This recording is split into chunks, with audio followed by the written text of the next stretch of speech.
कभी इश्क का नाम हुआ करती थी ये दिल्ली, आज मदद की पुकार कर रही है, क्योंकि चारों तरफ बस पानी ही पानी है। नालों से निकलकर यमुना अब सड़कों पर दौड़ रही है। सिविल लाइंस से कश्मीरी गेट, मजनू का टीला से लेकर मयूर विहार तक हर इलाका बेहाल है। मंदिरों में अब भक्ति नहीं, सन्नाटा है और निगमबोध घाट पर तो हालात इतने खराब हैं कि अंतिम संस्कार तक रोक दिए गए हैं। लोगों को पंचकुइया शमशान घाट भेजा जा रहा है। दिल्ली सचिवालय यानी राजधानी की धड़कन, वहां भी अब पानी पहुंच चुका है। अब तक 14,000 से ज्यादा लोगों को सुरक्षित जगहों पर पहुंचाया जा चुका है, लेकिन बर्बादी अभी थमी नहीं है। दिल वालों की कही जाने वाली इस दिल्ली में बाढ़ से त्राहिमाम मचा है। दिल्ली का वो मजदूर जो रोज कमाकर खाता है, आज उसका सबसे बुरा हाल है। दिल वालों के शहर में कई लोगों के घरों में पानी भरा है। हालात देख दिल रोता है। आपके या हमारे लिए तो बस शायद ये एक बाढ़ हो, लेकिन हालात कैसे हैं? सबसे डरावनी तस्वीर अलीपुर से आई, जहां भारी बारिश के बाद NH-44 की सड़क धंस गई और एक ऑटो उसमें समाता दिखा। सवाल उठता है, क्या ये सिर्फ मौसम की मार है या व्यवस्था की चूक भी इसकी जिम्मेदार है? आगे कैसा रहेगा मौसम? क्या तबाही और अभी बाकी है? यमुना में बाढ़ का मेरठ, मुजफ्फरनगर सहित वेस्ट यूपी में कैसा असर दिखा? बात रेलवे की भी होगी। दिल्ली रूट की ट्रेनें फंसी हैं, यात्री परेशान हैं। जानेंगे दिल्ली के किन किन इलाकों में बाढ़ ने कहर बरपाया है, किन इलाकों में अब भी खतरे की घंटी बज रही है, और समझेंगे सरकार के अब तक के इंतजाम, राहत शिविरों की हकीकत और जनता का हाल। नमस्ते, नवभारत टाइम्स आप देख रहे हैं, मैं आपके साथ दिव्यांशु राठौर। यमुना के उफान के बाद जब सैलाब ने दिल्ली के रिहायशी इलाकों में घुसपैठ की, तो कई इलाकों में सिर्फ पानी ही पानी नजर आने लगा। राजधानी में कुदरत का कहर बरप रहा है।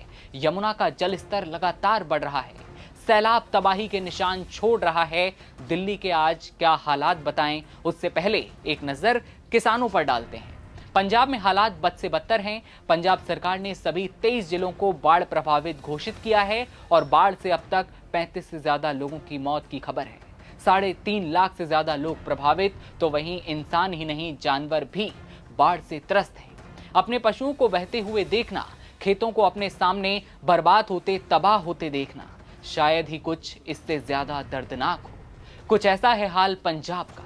बात एक बार फिर दिल्ली की करते हैं। कई रिहायशी और संवेदनशील इलाके पानी में डूब चुके हैं। निगमबोध घाट से लेकर गीता कॉलोनी, सिविल लाइंस और सचिवालय तक बाढ़ का पानी फैल चुका है।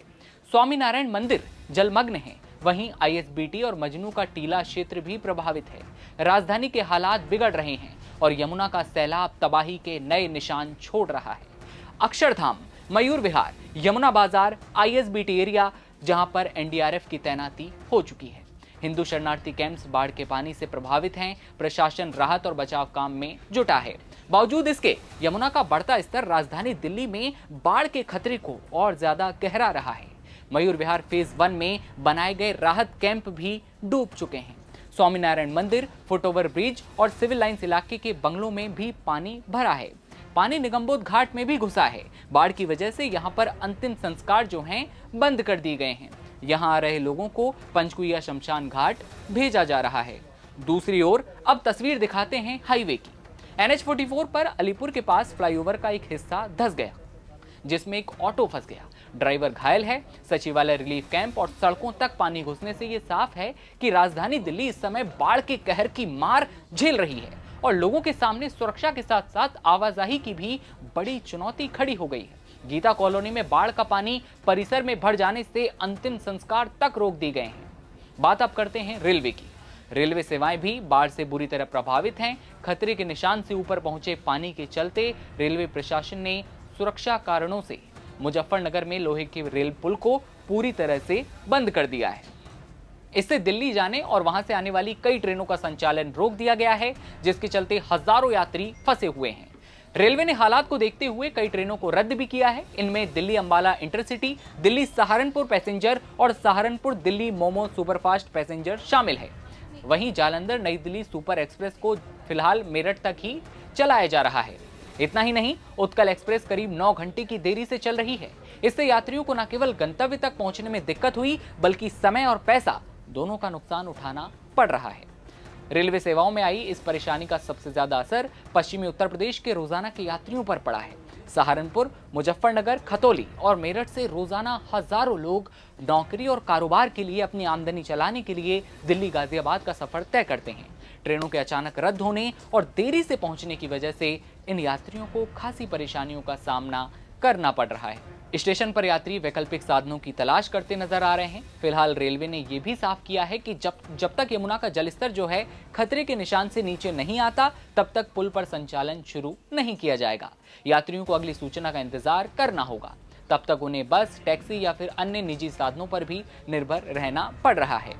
बात अब करते हैं राहत कैंपों की। हालात और खराब तब हुए हैं जब राहत के लिए बनाए गए कैंप भी पानी में डूबने लगे। मयूर विहार फेज 1 के पास लगाए गए कई राहत शिविरों में पानी घुस चुका है। यहाँ पर रह रहे लोग अब दोहरी मुश्किलों का सामना कर रहे हैं। जब यमुना जी का जब पानी बढ़ने लगा, जब हम लोग सोचा कि अब नहीं, अब यहाँ अब रह पाएंगे, तब कैंप में बैठे थे, वहाँ से ले के भागा। सर सामान अपना कुछ छूट गया, कुछ लेके भाग आया।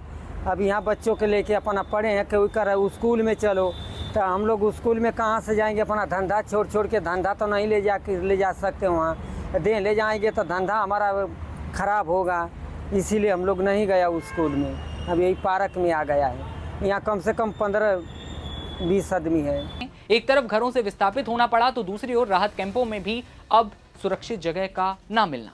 पानी भरने से यातायात व्यवस्था चरमराई हुई है। सरकारी दफ्तर, आवासीय कॉलोनी और बाजारों में लोगों को परेशानियों का सामना करना पड़ रहा है।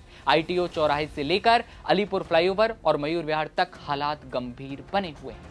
राहत कैंपों तक में पानी घुसने से प्रशासन की तैयारी पर भी सवाल उठे हैं। यदि आने वाले दिनों में बारिश का सिलसिला जारी रहा तो हालात और भी ज्यादा भयानक हो सकते हैं। अब बात व्यवस्थाओं की और तैयारियों की करते हैं। प्रशासन का कहना है कि पानी के लेवल को कंट्रोल करने के लिए बैराजों से डिस्चार्ज पर नजर रखी जा रही है। पंपिंग के जरिए पानी की निकासी भी की जा रही है। दिल्ली की CM रेखा गुप्ता ने अपने एक बयान में कहा था कि बाढ़ से निपटने के लिए सरकार अपनी पूरी कोशिश कर रही है। इफेक्टेड लोगों के लिए तमाम कोशिशें की जा रही हैं और सरकार के अनुसार 3 बैराज हथिनीकुंड, वजीराबाद और ओखला से पानी के प्रवाह की लगातार 24 घंटे निगरानी हो रही है। मंत्री प्रवेश वर्मा ने भी बुधवार को कहा था कि दिल्ली सरकार ने पिछले 6 महीनों में यमुना नदी की जल वहन क्षमता बढ़ाने के लिए कई जरूरी कदम उठाए हैं। ITO बैराज के निरीक्षण पर आए मंत्री साहब ने कहा था कि लोगों को भरोसा दिया जाता है कि यमुना नदी के बढ़ते जलस्तर को लेकर चिंतित होने या घबराने की कोई जरूरत नहीं है, क्योंकि हालात कंट्रोल में हैं। लेकिन कैसे हैं हालात? प्रशासन ने जो व्यवस्थाएं की वो कितनी कामयाब हुई, ये आप हमें कमेंट सेक्शन में बताइएगा। अपने परिवार का ख्याल रखिए। कोई जोखिम में हो तो मदद का हाथ आगे बढ़ाइए। प्रार्थना कीजिए उन लोगों के लिए जो इस समय कहीं किसी दूर दराज के इलाके में फंसे हैं। कैमरा रोहित संभाल रहे हैं, मैं आपके साथ दिव्यांशु राठौर। देश दुनिया की हर खबर देखते रहने के लिए बने रहिए नवभारत टाइम्स के साथ। नमस्ते।